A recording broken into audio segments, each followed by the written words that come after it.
오늘 말씀은 에베소서 26번째 강의 말씀으로 에베소서 5장 11절에서 17절까지의 말씀을 우리 함께 보시겠습니다.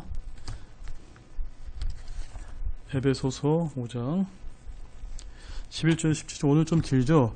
오늘 조금 제가 시간 조절을 잘 하겠지만 조금 한 5분 정도 길어지더라도 여러분이 좀 양해를 좀 구하겠습니다. 우리 11절부터 17절까지 말씀을 우리 한 구절씩 우리 다 같이 읽도록 하겠습니다. 시작. 열매 없는 어둠의 일들에 참여하지 말고 도리어 그것들을 책망하라. 그들이 은밀한 가운데 행하는 그것들을 말하는 것조차 수치니라. 그러나 책망을 받는 모든 것은 빛으로 말미암아 밝히 드러나게 되나니 무엇이든지 밝히 드러나게 하는 것은 다 빛이니라. 그러므로 그분께서 이르시기를 너 잠자는 자여 깨어서 죽은 자들로부터 일어나라. 그리스도께서 내게 빛을 주시리라 하시니라. 그런즉 너희는 주의하여 어리석은 자가 아니라 지혜로운 자로서 조심스럽게 걸어 시간을 되찾으라. 날들이 악하니라. 그러므로 너희는 지혜 없는 자가 되지 말고 오직 주의 뜻이 무엇인지 이해하라. 아멘. 오늘 말씀은 그 핵심 구절이 17절 말씀에 나와 있습니다. 그래서 오늘 말씀의 제목은 오직 주의 뜻이 무엇인지 이해하라. 한번 따라해 보시겠습니까? 주의 뜻이 무엇인지 이해하라.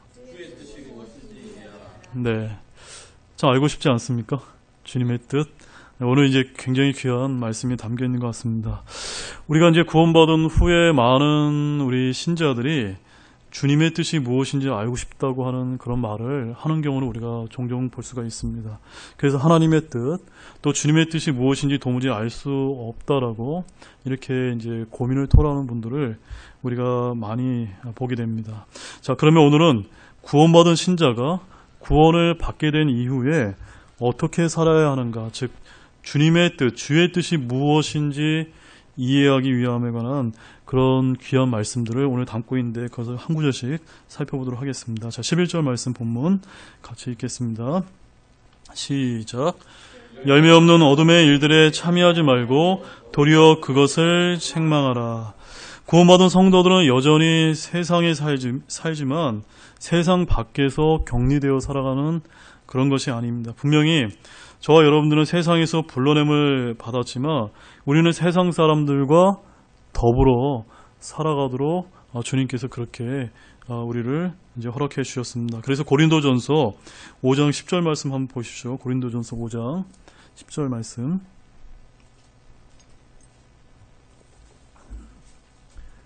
고린도전서 5장 10절 말씀 같이 읽겠습니다. 이 말은 이 세상에 음행하는 자들이나 탐욕을 부리는 자들이나 강탈하는 자들이나 우상 숭배하는 자들과 전혀 함께하지 말라는 것이 아니니 만일 그리하려면 너희가 반드시 세상 밖으로 나가야 하리라. 자, 이 말씀 잘 이해하셨죠? 우리는 저기 이렇게 산에다가 마치 무슨 움막 지어놓고 이제 주님 기다리면서 기도하면서 살아가도록 되어 있는 것이 아니라 어떻게 우리는 살아가도록 주님께 불러주셨습니까?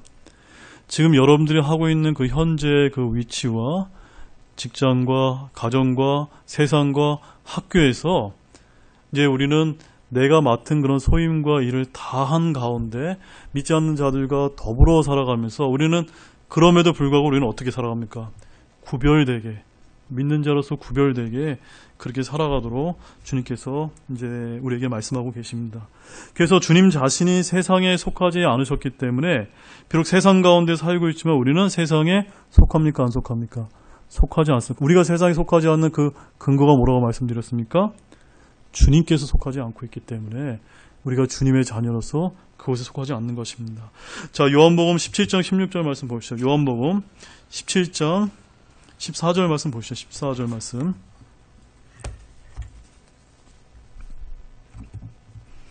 읽겠습니다. 시작.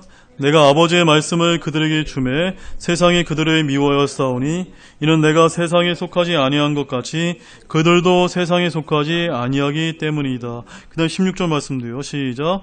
내가 세상에 속하지 아니한 것 같이 그들도 세상에 속하지 아니하나이다. 아멘이시죠? 네. 주님이 세상에 속한 분이 아니기 때문에 저와 여러분도 세상에 속해 살 수가 없습니다. 그러나 더불어 살아가지만 세상에 속하지 않은 구별된 우리는 그리스도인임을 기억하기를 원합니다. 그렇게 우리는 세상에 속하지 아니하였기 때문에 오늘 본문 말씀 11절에서 두 가지 사항을 저와 여러분이 기억하기를 원합니다. 첫 번째는 따라해 보시죠. 열매 없는 어둠의 일들에 참여하지 말아야 합니다. 네, 어렵습니까? 열매 없는 어둠의 일들에 참여하지 말아야 합니다. 네. 우리가 세상에 속하지 않는 사람으로서 우리는 세상에 살아가는 동안 열매 없는 어둠의 일에 참여해서는 결코 안 되겠습니다. 여기서 열매 없는 어둠의 일이란 무엇을 뜻할까요? 바로 마귀의 일들, 육신의 일들, 세상의 정욕들을 말하는 것입니다. 바로 음행과 술 취함과 방탕함과 거짓과 탐욕 등이 모두 다 열매 없는 어둠의 일들입니다. 또한 우리가 정직하지 못하게 하는 것들과 또는 속임수와 음모 이런 것들도 모두 어둠의 일들에 속한다고 볼 수가 있습니다. 우리는 이러한 일들과 이러한 행위들에 결코 참여해서는 안 된다고 하는 이 말씀을 기억하기를 원합니다. 또한 나 자신의 이익과 또 내가 속해 있는 어떤 공동체의 이익을 위해서라도 어떠한 목적과 이유가 되든지 간에 그러한 일들에 열매 없는 어둠의 일들에 참여해서는 말아야 된다는 것을 또한 기억하기를 원합니다. 어떠한 사소한 불법적인 일들이라 할지라도 저와 여러분은 참여하기 마시기 바랍니다. 우리는 이렇게 이제 우리가 핑계를 대기 쉽습니다. 친목 도모를 위해서 또한 내가 원활하게 이 세상에서 인간관계를 맺고 사회생활을 잘하기 위해서는 조그마한 불법인 줄을 알면서도 동조하거나 소극적으로나마 참여하려고 하는 그런 경향이 있을 수가 있는데 우리 그리스도인들은 결코 참여해서는 안 되겠습니다. 그래서 더 심하게 얘기하면 도박이나 마약이나 동성애 합법화 등에 동조하는 그런 일들에 역시도 우리는 참여해서는 안 되겠습니다. 특히 오늘날은 어떤 시대입니까? 주님이 오실 날이 얼마 안 남은 마지막 시대이기 때문에 제가 지난 주일 오후에도 이스라엘 회복에 대해서 말씀드렸다시피 앞으로 마지막 때에 가까우면 가까울수록 뭐가 팽배해질까요? 반유대주의 정책과 여론들이 점차 팽배해져서 하나님께서 모든 역사 가운데 섭리로 이스라엘을 회복시키기 위한 그런 일들을 진행하게 될 것입니다. 그러므로 저와 여러분들은 전 세계 모든 언론과 모든 매체들이 반유대주의 정책과 여론을 펼칠 때 우리는 동조해야 됩니까? 안 됩니까? 결코 동조해서는 안 됩니다. 사회적인 분위기와 다수의 의견이 그렇다 할지라도 우리는 주님의 말씀을 따라서 그렇게 해서는 안 된다는 것을 저희들은 더 중요하게 여기게 됩니다. 그러므로 이런 모든 것들이 다 열매 없는 어둠의 일에 속한다는 것을 저와 여러분들이 알 필요가 있습니다. 자, 요한복음 15장 8절 말씀 보시죠. 요한복음 15장 8절 말씀.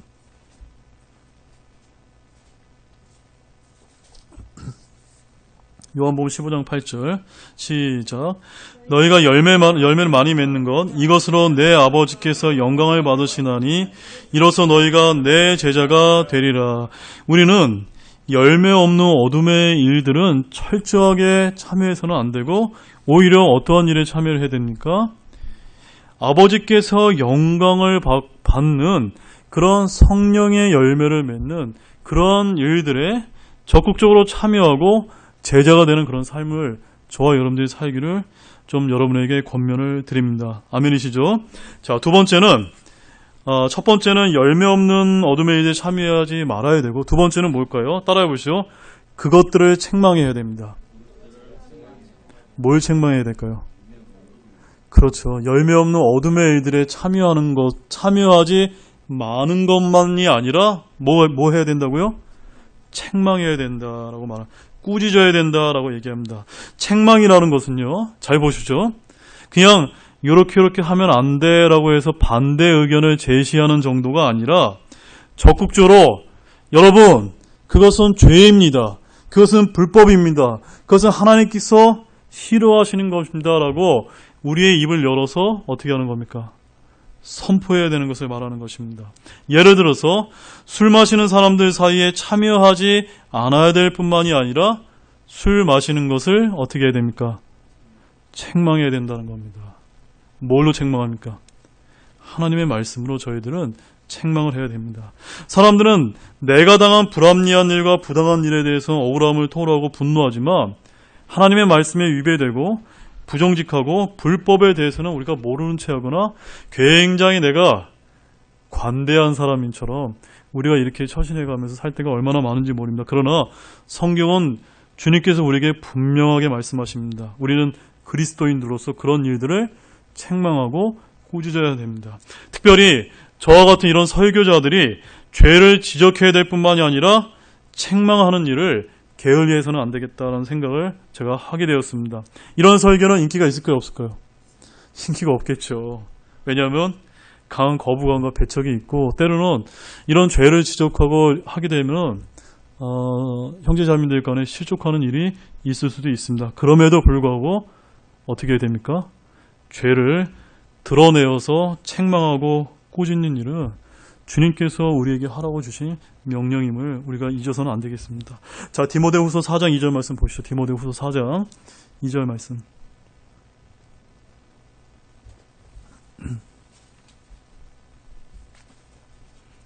같이 읽겠습니다. 시작. 말씀을 선포하라. 때에 맞든지 맞지 아니하든지 긴급히 하라. 모든 오래 참음과 교리로 책망하고 꾸짖고 권면하라. 네, 제 말이 맞죠, 여러분? 어떻게 하라고요? 책망하고 꾸짖어라. 그런데 그냥 책망하고 꾸짖는 것이 아닙니다. 어떤 가운데요? 오래 참는 가운데 우리가 사랑 안에서, 우리가 에베소서 4장 15절 말씀에 보면 오직 사랑 안에서 진리를 말하는 것처럼 또한 꾸짖고 책망하고 권면하는 이런 지혜로운 이런 성도들이 되어야 되겠습니다. 또한 여러분 이사야서 58장 1절 말씀 보십시오. 이사야서 58장 1절 말씀. 하나님께서는 더욱더 분명하게 우리가 어떻게 해야 되는지 이 이사야서 말씀에서 보여주겠습니다. 이사야서 58장 1절 말씀입니다. 시작. 크게 외치라. 아끼지 말고 내 목소리를 나팔 소리와 같이 높여서 내 백성에게 그들의 범법을, 야곱의 집에게 그들의 죄들을 보여주라. 뭘 보여주라고요? 그들의 죄들을 보여주라. 왜 보여줍니까? 그분들은 미워해서요? 그들을 싫어해서요? 그들을 지적하기 위해서요? 아닙니다. 그들의 죄를 알려주어서 조금이라도 그분들이 구원받을 수 있다면, 우리가 좀 싫은 소리 듣는다 하더라도 사랑하는 마음으로, 긍휼하는 마음으로 책망하고 꾸짖고 권면할 수 있도록 우리가 때를 긴급해야 된다. 자칫 잘못하면 우리가 전하지 못해서 그 사람이 죽어서 지옥에 갈 수도 있기 때문입니다.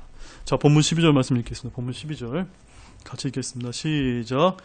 그들이 은밀한 가운데 행하는 그것들을 말하는 곳조차 수친이라. 자, 사랑하는 여러분, 저와 여러분 다 각자 다 은밀하게 숨기는 것들이 있죠.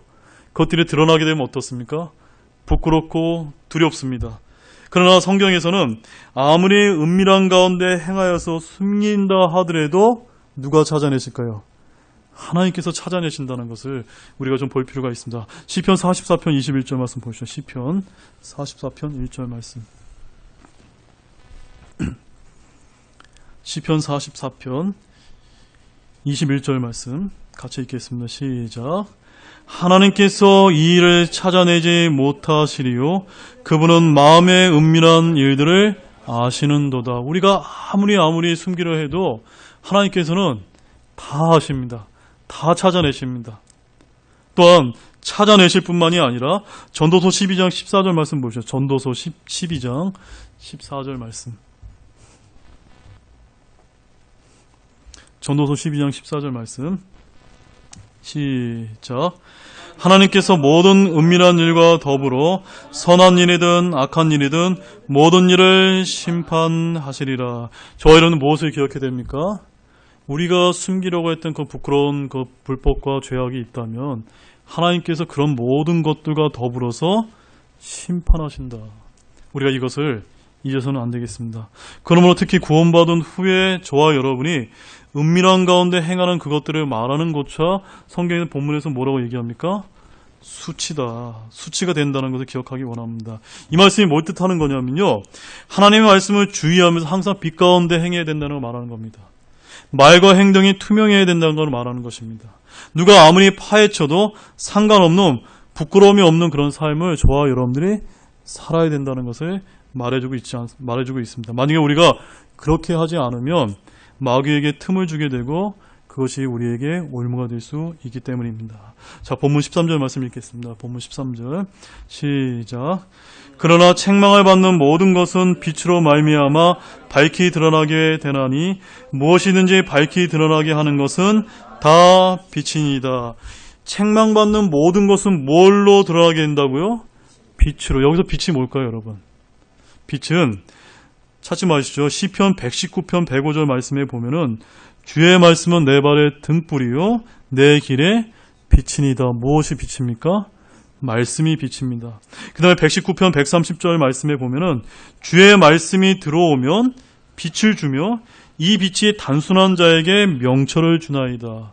말씀의 빛이 우리에게 들어오면 명철, 깨달음을 준다라고 성경은 말씀하고 있습니다. 그러므로 책망을 받는 모든 것을 빛으로 말미암아 밝히 드러나야 된다는 것은 우리가 책망을 받아야 될 때, 우리가 하나님의 그런 말씀에 따라 권면하고 책망하고 꾸짖게 될 때 그것은 뭘로 꾸짖는 겁니까?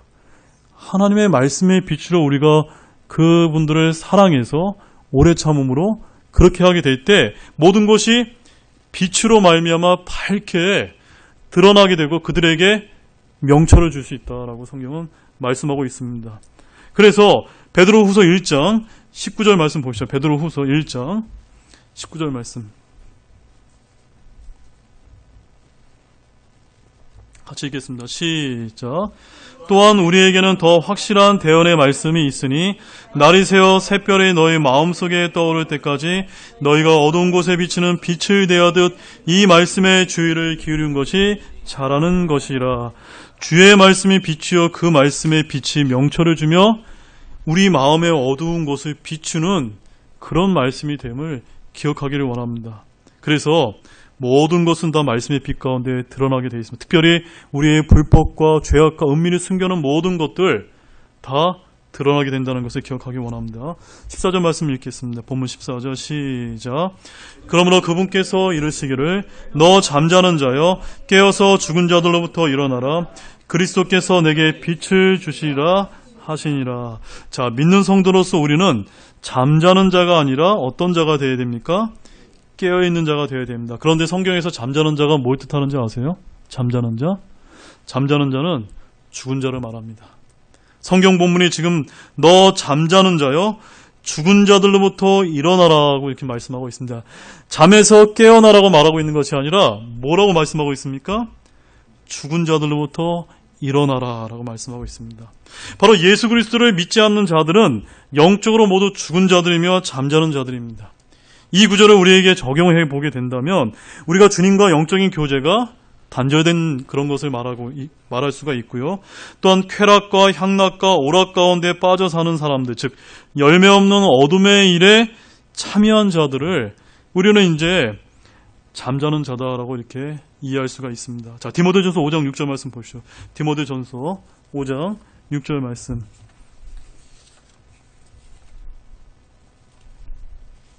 디모데전서 5장 6절 말씀 같이 이렇게 시작.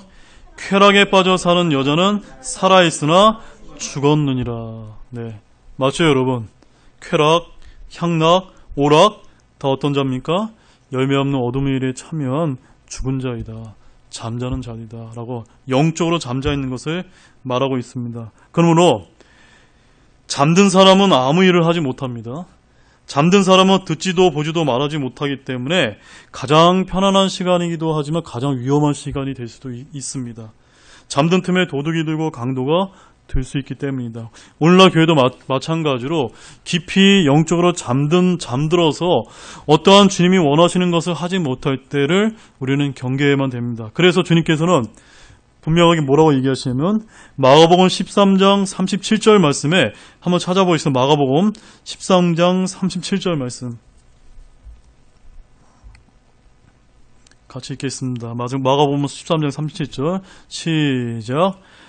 깨어있으라. 내가 너희에게 말한 것은 모든 사람에게 말하는 것이라 하시니라. 누구에게 깨어있으라고 말씀하셨습니까?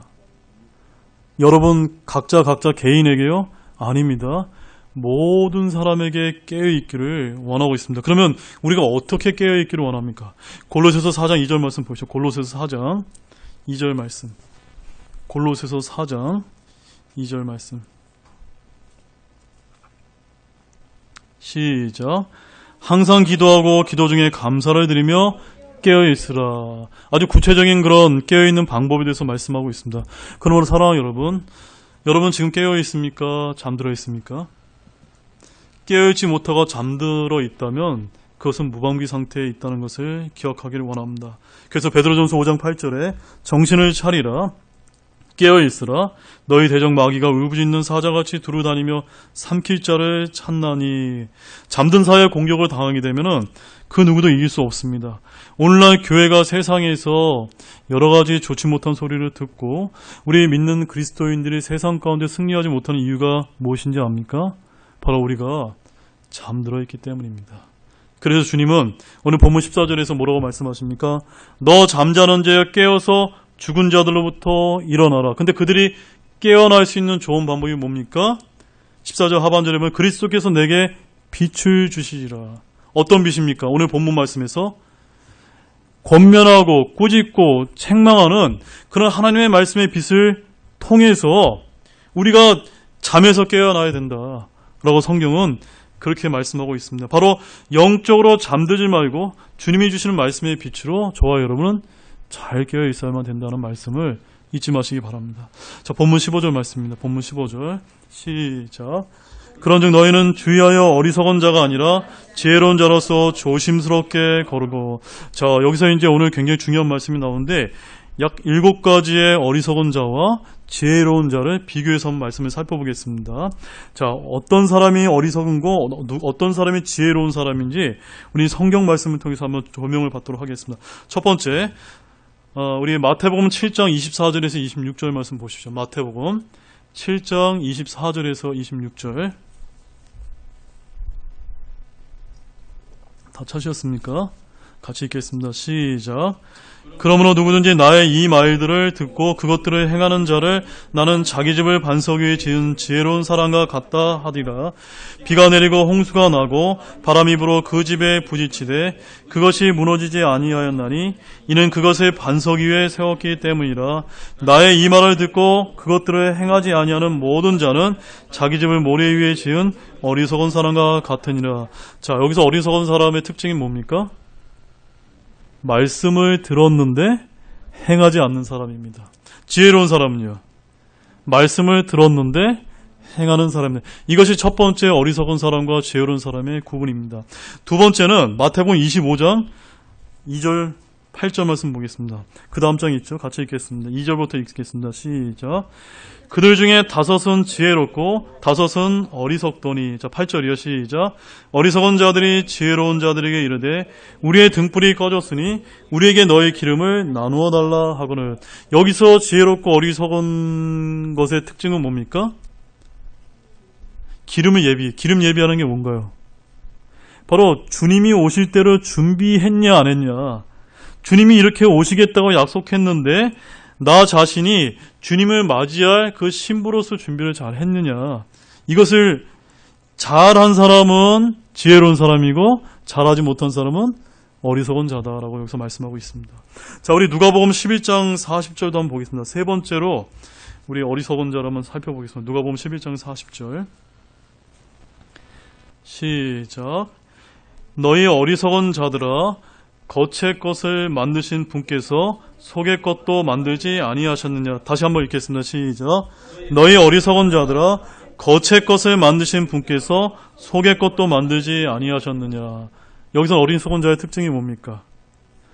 속 중심보다 겉의 외모, 그것만을 추구하는 사람을 어리석은 사람이다. 그럼 반대로 지혜로운 사람은요?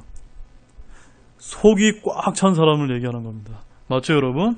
자, 그 다음에 네 번째, 누가복음 12장 20절 21절 말씀 보십시오. 누가복음 12장 20절 21절 읽겠습니다. 시작.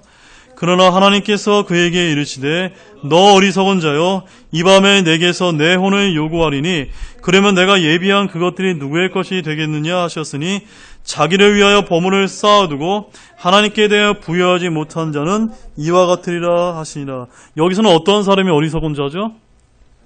네, 내 혼이 죽어서 지옥에 가는지도 모르고 나 자신의 유익을 위해서 이 땅에 보물을 쌓아놓고 하나님께 부여하지 못한 자를 어리석은 자다라고 지금 표현하고 있습니다. 자, 다섯 번째는 누가복음 24장 25절 말씀입니다. 누가복음 24장 25절 말씀 같이 읽겠습니다. 시작. 이에 그분께서 그들에게 이르시되 오 어리석고 대언자들이 말한 모든 것을 마음에 더디 믿는 자들이요. 어떤 사람이 어리석은 자들입니까? 하나님의 이 기록된 말씀을 통해서 하신 이 말씀을 마음에 더디 믿는 사람, 그것이 어리석은 자다. 어떻게 믿어야 됩니까? 오늘도 하나님의 말씀이 저와 여러분에게 선포가 됐습니다. 그럼 어떻게 해야 되죠? 뜸들여야 되나요? 속히 믿어야 됩니다. 네. 또 믿기만 하면 되나요? 행해야 됩니다. 그것이 여기 성경에서 오늘 지혜로운 자다라고 말씀하고 있습니다. 또한 우리 여섯 번째 한번 살펴보겠습니다. 갈라디아서 3장 1절 말씀입니다. 갈라디아서 3장 1절 말씀 시작. 오 어리석도다 갈라디아 사람들아 예수 그리스도께서 십자가에 못 박히신 것이 너희 가운데서 너희 눈앞에 분명하게 제시되었거늘 누가 너희를 깨어 너희가 진리에 순종하지 못하게 하더냐. 왜 갈라디아 사람들이 어리석은 자들이다라고 이렇게 불림받고 있습니까? 갈라디아 교회 사람들의 특징이 뭐였습니까? 예수님을 믿고 구원받았는데 무엇으로 나갔나요? 율법주의로 나갔기 때문입니다. 복음을 듣고 구원받은 성도가 오히려 율법을 따라 행하려 할 때 그것이 어리석은 자가 될 수 있다. 우리는 우리 교회에서는 이것을 경계해야만 됩니다. 마지막 일곱 번째 고린도전서 3장 18절 말씀입니다. 고린도전서 3장 18절 말씀 시작. 아무도 자신을 속이지 말라. 너희 가운데서 누구든지 이 세상에서 지혜로운 것처럼 보이려거든 어리석은 자가 되라. 그리하여 그가 지혜로운 자가 되리라. 여러분 이 말씀 이해가 잘 되셨습니까? 세상에서 내가 지혜로운 자처럼 된다는 것은 교만입니다. 거만입니다. 그러나 우리 믿는 신자들은 마치 나는 아무것도 아닌 자입니다. 내가 아니요 그리스도만이 나에게서 삽니다 하면서 우리는 어리석은 것처럼 정말 그렇게 보이는 자가 지혜로운 자다라는 이 말씀을 기억하기를 원합니다. 오늘 제가 좀 전에 살펴봤던 이 7가지 어리석은 자와 지혜로운 자의 말씀 분명하게 구분이 되셨습니까? 자, 본문 16절 말씀 보겠습니다. 본문 16절 읽겠습니다. 시작. 시간을 되찾으라 날들이 악하니라. 자, 여기서 왜 시간을 아끼라라고 하는 그런 말씀은 많이 듣지만 시간을 되찾으라고 하는 말은 무슨 뜻일까요, 여러분? 시간을 되찾으라. 뭘 뜻하는 걸까요? 시간을 되찾으라는 말은 자신의 시간을 확보하라. 한번 따라해요. 자신의 시간을 확보하라. 어떠한 시간을 확보해야 됩니까? 내가 이 세상에서 열심히 돈 벌고 살아가기 위한 시간을 확보하는 걸까요? 주님과 이렇게 어떤 시간을 갖는 그 시간을 확보하는 것을 말하는 걸까요? 후전을 말하는 겁니다. 한마디로 말해서 기도의 시간을 확보하십시오. 성경 공부하는 시간을 확보하십시오. 말씀을 묵상할 시간을 확보하십시오. 교회에 갈 시간을 확보하십시오라고 하는 그 말씀이 바로 시간을 되찾으라고 하는 그런 뜻이 되는 겁니다. 만약 이런 시간을 우리가 되찾지 못하고 확보하지 못한 사람은 결국 영적으로 냉담해져서 신앙이 나태해져서 나중에는 주님을 잘 찾지 않는 그런 사람으로 될 수도 있습니다. 그러므로 우리가 시간은 저절로 주어지는 것이 아니기 때문에 심지어 돈을 주고서라도 시간을 만들어서 되찾는 저와 여러분들이 되길 원합니다. 따라서 세상에서 여러분들이 빼앗긴 시간을 찾으시기 원합니다. 무엇에 많이 빼앗겼습니까? TV나 스마트폰, 신문이나 잡지와 같은 매체에 빼앗긴 시간들을 아껴야 됩니까? 되찾아야 됩니까? 되찾기 바랍니다. 인터넷에 빠진 시간을 되찾기 바랍니다. 쇼핑을 하고 놀러 다니는 데 빼앗긴 시간을 모조리 되찾으시기 바랍니다.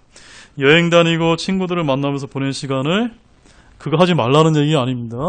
그것이 너무나 지나쳐서 주님과의 그런 시간이 없다면 그것을 되찾으라는 말씀입니다. 또한 과도한 노동 시간이 만약에 문제가 된다면 일하는 시간을 줄여서라도 주님과 우리가 교제할 수 있는 시간을 되찾아야만 됩니다. 이렇게 시간을 되찾지 못하게 되면 여러분은 하나님과 함께 보낼 시간을 확보할 수 없을 것입니다. 그러므로 믿는 그리스도인들은 시간을 되찾아서 그 시간을 주님과 교제하고 말씀을 묵상하고 기도하는데 보내야만 합니다. 왜 그렇습니까? 날들이 악하기 때문입니다. 날들이 악하기 때문입니다. 기억하기 원합니다. 자, 이제 마지막 본문 17절 말씀입니다. 본문 17절 같이 읽겠습니다. 시작. 그러므로 너희는 지혜 없는 자가 되지 말고 오직 주의 뜻이 무엇인지 이해하라. 자, 여기 지혜가 있는 자, 어리석지 않은 자가 되는 여기 아주 중요한 특징들을 오늘 본문 11절에서 17절 말씀에 아주 분명하게 말씀하고 있습니다. 어떤 자가 지혜로운 자일까요? 오늘 우리가 살펴봤던 이 모든 말씀을 듣고 믿고 잘 행하는 분들이 지혜로운 그런 성도분들이 될 것이다라고 저는 그렇게 믿고 있습니다. 이 말씀들을 이해하는 것이 주의 뜻이 무엇인지 이해하는 것이 될 수 있다는 것을 믿으시기 바랍니다. 그러므로 주님의 뜻을 아는 것이 어렵습니까? 그렇게 어렵지 않습니다. 주의 뜻을 아는 것은 어떤 특별한 계시나 환상이 아니라 신비한 체험이나 그런 것이 아니라 무엇입니까?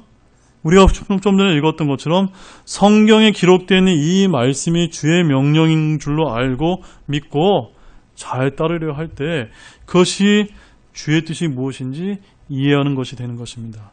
자, 오늘 본문에서 나온 주의 뜻이 무엇이었습니까? 첫 번째는 열매 없는 어둠의 일에 참여하지 마십시오.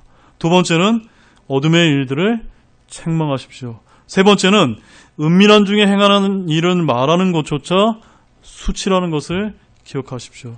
네 번째는 말씀에 비친 주의 책망과 성령의 책망을 거부하지 마십시오. 다섯 번째는 깨어서 죽은 자들로부터 일어나십시오. 여섯 번째는 주의하여 어리석은 자가 아니라 지혜로운 자로서 걷기 원합니다. 마지막 일곱 번째는 날들이 악함으로 시간을 되찾으라. 이것이 이제 무엇이었습니까? 주님의 뜻이었습니다. 하나님의 뜻이었습니다. 저와 여러분이 이 세상에서 살아가기 위해 필요한 하나님의 뜻이 여기 이 일곱 가지에 다 담겨 있습니다. 그러면 이와 같이 하는 것이 주의 뜻이고 이것이 무엇인지 저와 여러분들이 듣고 이해했다면 저와 여러분 주의 뜻을 이해하라는 이 말씀은 충실히 이제 행한 것이 된다는 것을 믿으시기 바랍니다. 네, 말씀을 마치겠습니다. 잠시 기도하는 시간 갖겠습니다. 하나님 아버지 감사를 드립니다. 오늘 말씀을 통해서 주의 뜻이 무엇인지 이해하는 이런 귀한 말씀을 저희들이 배웠습니다. 이런 귀한 말씀을 주셔서 너무나 감사를 드립니다. 오늘 말씀 속에서 참으로 어리석은 자가 어떤 것이고 지혜로운 자가 어떤 것인지 저희들이 배웠습니다. 이 하나님의 말씀에 따라 때를 얻든지 못 얻든지 말씀의 책망과 권면과 꾸짖는 일에 저희들이 부끄러워하지 아니하고 하나님의 이 명령에 저희들이 잘 동참할 수 있도록 도와주시기를 원하며 열매 없는 그런 어둠의 일들에 참여하는 우리 그런 형제자매 되지 않도록 주님 도와주시기를 원합니다. 그리고 때가 악하기 때문에 우리가 잃어버렸던 그 하나님과의 그런 교제의 시간을 다시금 저희들이 잘 되찾을 수 있도록 주님께서 인도해 주시기를 원합니다. 정말 오늘 이렇게 귀한 말씀을 주시면 감사를 드리며 이 모든 말씀은 예수님의 이름으로 간절히 기도드렸습니다. 아멘. 오늘 말씀을 가지고 잠시 기도하는 시간을 갖고 마치도록 하겠습니다.